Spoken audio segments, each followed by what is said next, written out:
आप देख रहे हैं आपका बाजार। दो जानकार हमारे साथ मौजूद हैं जो कि लगातार आपके सवालों के जवाब दे रहे हैं। अगली क्वेरी की तरफ बढ़ते हैं। हमारे साथ अब थाने से अनंत जी जुड़े हैं फोन लाइन पर। नमस्कार अनंत, पूछिए। नमस्कार, आई am Anant Vaidya speaking from Thane ji. I have purchased 50 shares of Hindustan Zinc at the price of 324. Okay. Kindly advise me how long I have to wait to sell and at what price I should sell. मैं phone बंद करूं क्या? जी ठीक है, तो आप अपना phone रख सकते हैं और ऑडियो सुन सकते हैं। टीवी के थ्रू ही आपको राय दिलवा देंगे। फिलहाल 324 के लेवल्स पर उन्होंने खरीदारी की है। राजेश, देखिए तो नुकसान तो डेफिनेटली इनको हो रहा है। 290 का इनका लेवल है जो अभी देखने को मिल रहा है। क्या सलाह देंगे अभी इनको जो लेवल्स पे खरीदारी की है, कब तक ये आ सकता है और कौन से लेवल्स पर इनको एग्जिट करना चाहिए, ये भी इनको बताइए। देखिए, मुझे लगता है कि फर्स्ट ऑफ ऑल उन्होंने जो एंट्री की है वो ऑलमोस्ट 52 वीक हाई के आसपास की है। उसके बाद ये काउंटर में करेक्शन हुआ है, इनफैक्ट गैप डाउन ही हुआ है। तो मैं ये मानता हूँ कि काउंटर में जो वीकनेस है वो थोड़ा बढ़ेगा।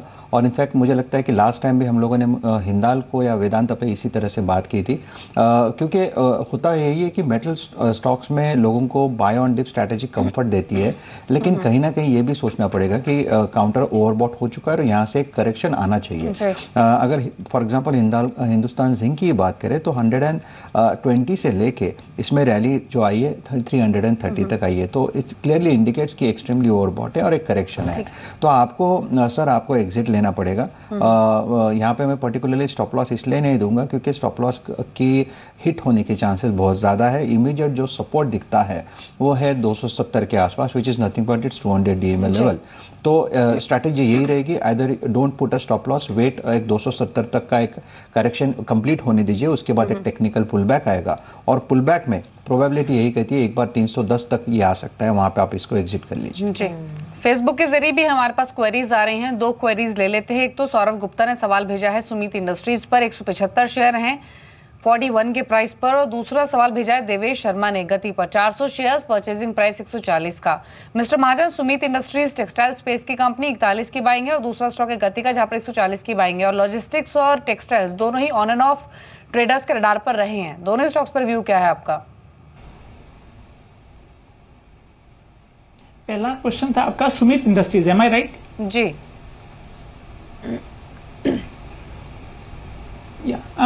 जो सुमित इंडस्ट्रीज है that is too small a company, volatility in the earning going forward will be high, the space in which the company is operating.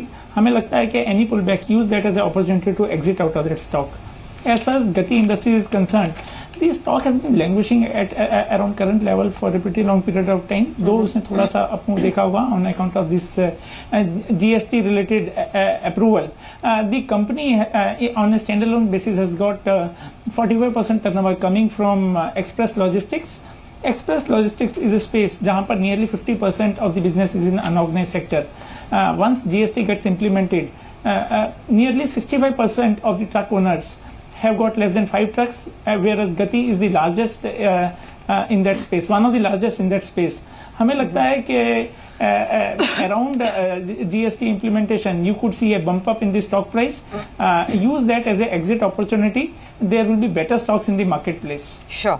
चलिए, दोनों ही शेयर्स पर आपको राय मिल चुकी है। दो और फेसबुक के जरिए जो क्वेरीज आई हैं फटाफट से ले लेते हैं। राजेश कुमार सिंह का सवाल है चंबल फर्टिलाइजर्स को लेकर।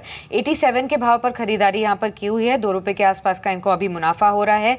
राजा रॉय चौधरी ने खरीदारी की है अदानी एंटरप्राइजेस में, यहाँ पर 99 के लेवल्स पर उन्होंने परचेजिंग करी है, प्रॉफिट्स में है। राजेश, दोनों ही स्पेस पर आपकी क्या राय होगी? चंबल फर्टिलाइजर्स उन्होंने हायर लेवल्स पर खरीदारी की है लेकिन फिर भी अभी प्रॉफिट्स में है, यहाँ चाल कैसे देख रहे हैं? और अदानी एंटरप्राइजेस, दोनों पर ही क्या राय होगी आपकी? देखिए, ओवरऑल अगर यहाँ पे देखें तो फर्टिलाइजर काउंटर जो है वो बजिंग है। इनफैक्ट पिछले 6 महीने से हम देख रहे हैं बहुत अच्छा ट्रैक्शन है। चंबल फर्टिलाइजर की अगर यहाँ पे बात करें तो रफली हमने देखा है 86 और 79 के आसपास इसमें एक कंसोलिडेशन देखा हमने, 3 महीने तक का कंसोलिडेशन था। उसके बाद ये कहीं ना कहीं अपसाइड में आ चुका है और मुझे लगता है ये इस एक टेक्निकल ब्रेकआउट जो है इसको अपलेग देगा। रफली इसका जो टारगेट बनता है 110 का। तो मुझे लगता है कि उन्होंने जो बाय किया है, ठीक है, आपने रिस्क थोड़ा ज़्यादा लिया है लेकिन आप स्टॉप लॉस उसको मेंटेन करिए। रफली 85 के नीचे आप इसको स्टॉप लॉस मेंटेन करिए और होल्ड करिए फॉर अ टारगेट ऑफ 110। ठीक है, अगले कॉलर हमारे साथ हैं गजेंद्र दिल्ली से। गजेंद्र गुड मॉर्निंग, बताइए क्या क्वेश्चन है आपका, पूछिए। दिल्ली से मेरा सवाल था SJVN पे 3 महीने पहले मैंने खरीदे थे 1700 शेयर 34.40 रुपए के हिसाब से। ठीक है, बीच में सुना था ये बाई बैक भी करेगी 39-40 रुपीज के अराउंड। तो अब मुझे ये जानना है कि कितने तक क्या होगा इसका। जी ठीक है, मिस्टर महाजन कह रहा है आपकी सतलुज जल विद्युत निगम पर सरकारी स्पेस की कंपनी है और काफ़ी ये खबरों में रही भी है कि NTPC यहाँ पर स्टेक बाय कर सकता है, ये भी खबरें रही हैं। अब इनके परचेजिंग प्राइस के नज़दीक ही ट्रेड करा है, 34.40 की बाइंग है, 34.10 के लेवल्स अभी देखे जा रहे हैं, क्या करना चाहिए अभी इनको? देखिए, पहले तो we don't have too much confidence in the government companies. Not only that, this company is operating in a space where the uncertainty related monsoon becomes pretty high. Not only that, the projects typically have got long gestation period. हमें लगता है कि it will be prudent कि इनमें से निकल जाएं और कहीं और इन्वेस्ट करें where the potential of the upmove is pretty high. हमें लगता नहीं है कि स्टॉक नियर टर्म में कोई सीरियस रिटर्न डिलीवर करेगा. राइट चलिए ओडिशा चलते हैं. देवशीष हमारे साथ फोन लाइन पर जुड़े भी हैं. देवशीष नमस्कार, पूछिए अपना सवाल. जी मैम, यूनिटेक बाय किए हम 60 रुपये 60 पैसे में 14 शेयर, तो हाल ना सेल करें. ट्रेडिंग के नजरिए से आपने खरीदारी की है यहाँ पर? जी आप क्या ट्रेडिंग के लिए यहाँ पर आपने निवेश किया है? लॉन्ग टर्म के लिए. लॉन्ग टर्म के लिए किया है. चलिए आपको राय दिलवा देते हैं. राजेश, ऑलरेडी काफी नुकसान हो रहा है, आज भी 10% तक का गिरावट यहाँ पर देखने को मिल रही है. खबर भी वीकेंड पे इसी तरीके की आई कि कंपनी के जो मैनेजिंग डायरेक्टर हैं संजय चंद्रा, उनको गिरफ्तार किया गया है. 550 ग्राहकों के साथ जो धोखाधड़ी का आरोप लगा है उस मामले में उनको गिरफ्तार किया गया है और उसी का शार्प रिएक्शन यहाँ पर देखने को मिल रहा है. कंपनी के ऊपर ह्यूज डेट कंसर्न्स भी हैं और ऐसे में ये लंबी अवधि के लिए अगर स्मॉल प्राइस देखकर निवेश करना चाहते हैं या फिर निवेश किया हुआ है, नुकसान में है, क्या करना चाहिए? साक्षी जी, मुझे लगता है कि आपने पूरा जवाब ही दे दिया है. Although I am technical analyst, I do believe on fundamentals also. मुझे लगता है कि फंडामेंटल्स बेहद ही ख़राब है. ऐसे काउंटर्स में काम न करे तो ज़्यादा बेहतर है. There are so many counters. मुझे पता नहीं लोग यूनिटेक, IVRCL ऐसे काउंटर्स में क्यों जाते हैं. वहाँ पे जहाँ पे डेप्थ के कंसर्न है, कुछ प्रोमोटर्स के प्रॉब्लम्स है, तो मुझे लगता है कि उन्हें अवॉइड करना चाहिए. Better you exit the counter sir. जी ठीक है. इस बीच एक बार मैग्मा फिनकॉर्प को देख लेते हैं. खबरों में भी है ये करीब 680 करोड़ के NPA कंपनी ने बेचे हैं और इन्हीं पर बातचीत करने के लिए मिस्टर कैलाश बहेटी हमारे साथ मौजूद है जो कि CFO है मैग्मा फिनकॉर्प के. सबसे पहले तो sir good morning, welcome to Zee Business. ये जो NPA आपने बेचे हैं इसी पर और डेवलपमेंट जानना चाहेंगे. क्या ये टोटल जो आपके बैड लोन्स थे वो उससे आप बाहर आ गए हैं या फिर अभी भी काउंट है? देखिए, फाइनेंस कंपनी के लिए NPA होना स्वाभाविक है. ऐसा नहीं होगा कभी कि NPA 0 हो जाएगा.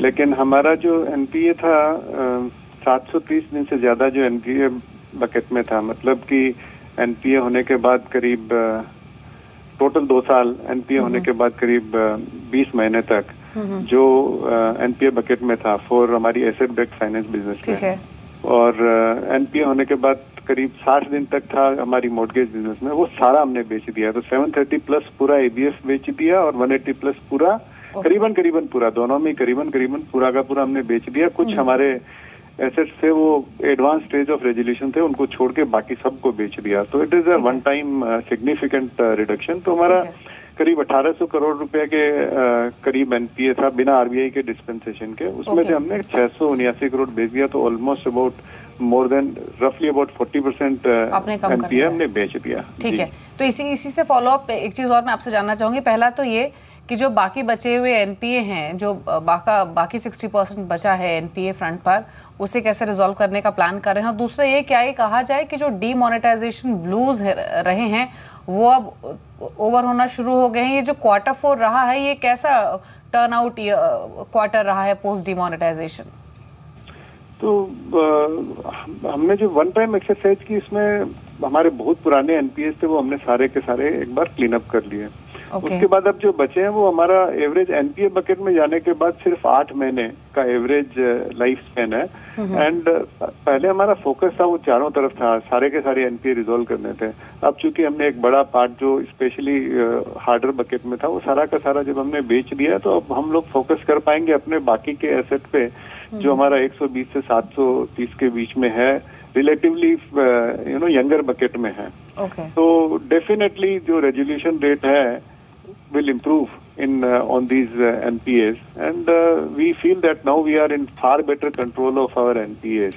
एंड सेकंड जो क्वेश्चन आपने किया, डीमोनेटाइजेशन के ब्लूज डेफिनेटली ओवर हो गए हैं। जो सिग्निफिकेंट इम्पैक्ट नवंबर दिसंबर था वो जनवरी फरवरी तक कंटिन्यू किया। मार्च में अब करीब करीब कोई भी इम्पैक्ट नहीं है। हमारे बिजनेस का 2 पार्ट होता है, एक डिसबर्समेंट, दूसरा कलेक्शन। तो कलेक्शन तो हमारा जनवरी से ही पिकअप कर लिया था, फरवरी में करीब 100% था, मार्च में 108% के आसपास रहेगा। So collection has been doing very very well in the months after demonetization, and we have come completely out of demonetization. Right. और दूसरा पार्ट है कि बिजनेस कैसा है, तो जनवरी और फरवरी में भी बिजनेस पे काफी इम्पैक्ट रहा, लेकिन अब हम लोग देख रहे हैं मार्च ऑलमोस्ट नॉर्मल पे वापस आ गया। राइट मिस्टर बहेती, अब अगर देखा जाए तो प्रॉफिट्स और टॉप लाइन पर किस तरीके का ग्रोथ आउटलुक है अभी आपका, और खासतौर पर लोन ग्रोथ की क्या उम्मीद कर सकते हैं Q4 ऑनवर्ड्स? तो देखिए, हमारा पहले डिसबर्समेंट काफी ज्यादा होता था और वहां से हम लोग डी ग्रो किए। तो अभी जो डिसबर्समेंट का लेवल है हमारे पीक लेवल से नीचे है, एंड इसके कारण हमारा AUM ग्रोथ है अगले साल भी म्यूटेड रहेगा, but there would be we are expecting AUM growth about 6-7% next year, और disbursement growth definitely significantly higher रहेगा, maybe well about 25% in the next year. वो जो हमारा टारगेट है नेक्स्ट ईयर का। ठीक है, चलिए शुक्रिया मिस्टर बहेती, आपने समय दिया जी बिजनेस को और आपने बातचीत की। इस बीच NBFC सेगमेंट की बात हो रही है तो एक और डेवलपमेंट आपको बता देते हैं। Reliance commercial finance, Devang Modi Reliance commercial finance के CEO बने हैं, सोर्सेज के थ्रू ये खबर आ रही है। और आपको बता दें रिलायंस कैपिटल की सब्सिडरी है रिलायंस कमर्शियल फाइनेंस। तो ये एक मैनेजमेंट फ्रंट पर एक डेवलपमेंट हुई है, तो जानकारी ज़रूरी है। हालांकि रिलायंस कैपिटल खबरों में रहा है लगातार, अभी भी 620 के लेवल्स पर ट्रेड कर रहा है, करीब 5 रुपए की बढ़त के साथ। आपको ये भी बता दें कि प्रायर टू दिस जो देवांग मोदी हैं वो बजाज फाइनेंस में कंज्यूमर बिजनेस के प्रेसिडेंट भी रहे हैं। तो और बजाज फाइनेंस की जिस तरह से परफॉर्मेंस रही भी है, अब उसके बाद उनकी लीडरशिप के अंडर रिलायंस कैपिटल से भी वैसी परफॉर्मेंस की उम्मीद डेफिनेटली की जाएगी, क्योंकि consumer finance business Bajaj finance का उनकी लीडरशिप के अंडर काफ़ी स्ट्रॉन्ग ग्रोथ विटनेस की है। तो इसीलिए डेवलपमेंट इंपॉर्टेंट है रिलायंस कैपिटल के पर्सपेक्टिव से भी। लेकिन स्टेट बैंक ऑफ इंडिया की भी बात करते हैं, जो कि आज के सेशन में अगर हम देखें तो एक रेंज में ही ट्रेड कर रहा है। अभी थोड़ी देर पहले स्टेट बैंक ऑफ इंडिया की प्रेस कॉन्फ्रेंस भी थी, जिसमें मर्जर को लेकर कुछ की हाईलाइट्स मैनेजमेंट की ओर से सामने भी आई, और वही की हाईलाइट्स लेकर पूजा हमारे साथ मौजूद हैं। पूजा, भी थोड़ी देर पहले SBI की चेयरपर्सन अरुंधति भट्टाचार्य ने एक प्रेस कॉन्फ्रेंस की जिसमें वो बारीकियां बता रही थी। जो मर्जर है वो कंप्लीट हुआ है एसोसिएट बैंकों के साथ, लेकिन उसकी सिनर्जीज क्या होंगी, क्या कहना है उनका? जी, अब ये जो मर्ज एंटिटी है ये 45वां बड़ा बैंक बन चुका है, दुनिया का 45वां बड़ा बैंक बन चुका है। और अरुंधति भट्टाचार्य ने अपने कॉन्फ्रेंस में काफ़ी सारी बड़ी बातें भी की, और उसमें सबसे बड़ी बात जो थी वो ये थी कि मर्ज एंटिटी में अब जो लोन दिया जाएगा वो सस्ता होगा। ये काफ़ी बड़ी हाईलाइट थी इस प्रेस कॉन्फ्रेंस की। इसके अलावा कुछ और भी बातें उनकी तरफ से आई हैं। उनका कहना है कि मर्ज एंटिटी के कुछ नॉन कोर एसेट्स भी बेचे जाएंगे। NP के पॉइंट के ऊपर उन्होंने कहा है कि इसमें ज़्यादा बढ़ोतरी देखने की उम्मीद नहीं है, आगे जाकर सुधार होगा, क्योंकि काफ़ी सारे एसोसिएट बैंकों के NPAs जो थे वो 10-9% के ऊपर पहुंच चुके थे। ग्रॉस NPA में काफ़ी ज़्यादा कंसर्न्स देखने को मिले थे। तो उन्होंने बोला है कि मर्ज एंटिटी के बाद अब यहाँ से ज़्यादा कुछ कंसर्न देखने को नहीं मिलेगा। 18 ब्रांचेस को रिलोकेट करने की बात की जा रही है।